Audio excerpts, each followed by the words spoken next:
আসসালামু আলাইকুম বন্ধুরা, ইউনিক টেক চ্যানেলে আপনাকে স্বাগত। আপনারা জানেন কি ঘরে ঘরে আগুন লাগার সব থেকে বড় কারণ কি? সব থেকে বড় কারণ হচ্ছে শর্ট সার্কিট।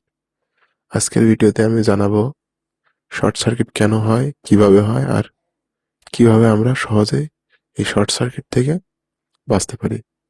চলুন শুরু করি। Short circuit.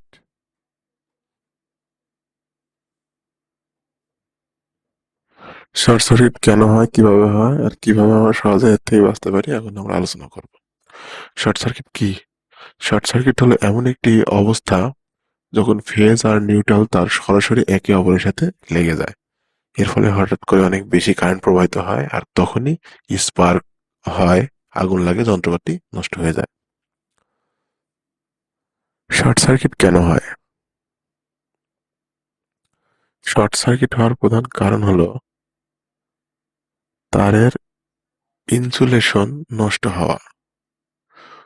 পুরনো বা নিম্নমানের তার ব্যবহার করলে ইনসুলেশন ছিঁড়ে যেতে পারে, ফেজ নিউট্রাল লেগে যায়। ঢিলা কালেকশন। প্লাগ, সুইচ বা জংশন বক্সে ঢিলা কালেকশন থাকলে স্পার্ক হয় এবং শর্ট সার্কিট হয়। অতিরিক্ত লোড। একই সকেটে হিটার, ফ্রিজ, আয়রন একসাথে চলালে তার গরম হয় এবং শর্ট সার্কিট হয়ে যায়। 4, পানি বা স্যাঁতসেঁতে জায়গা। ভেজা সুইচ বোর্ড বা বাথরুমে খুব সহজেই শর্ট সার্কিট হয়।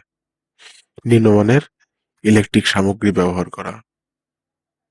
সস্তা প্লাগ, সুইচ, মাল্টি প্লাগ খুব বেশি ঝুঁকিপূর্ণ এবং এতে শর্ট সার্কিট হয়। শর্ট সার্কিট থেকে কিভাবে বাঁচবো? এখন আসি সব থেকে গুরুত্বপূর্ণ অংশে। ভালো মানের তার ব্যবহার করুন। আইএসআই বা বিএসটিআই অনুমোদিত তার ব্যবহার করুন।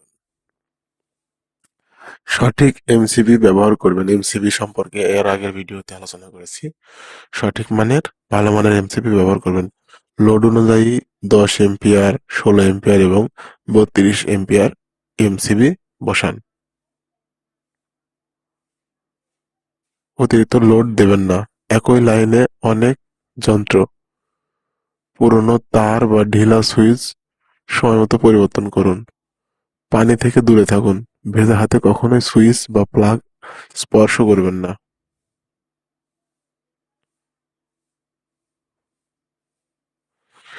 শর্ট সার্কিট হলে কি করবেন?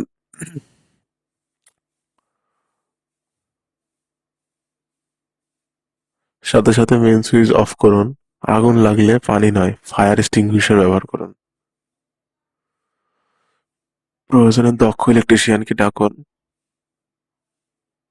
বন্ধুরা, একটু সচেতন হলেই শর্ট সার্কিট থেকে জীবন ও সম্পদ রক্ষা করা সম্ভব, তাই আমরা সবসময় সতর্ক থাকব।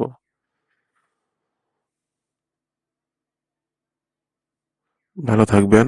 আর ভিডিওটা যদি কাজে লাগে থাকে অবশ্যই চ্যানেলটি সাবস্ক্রাইব করবেন, লাইক, কমেন্ট, শেয়ার দিয়ে আমাদের পাশে থাকবেন। ধন্যবাদ।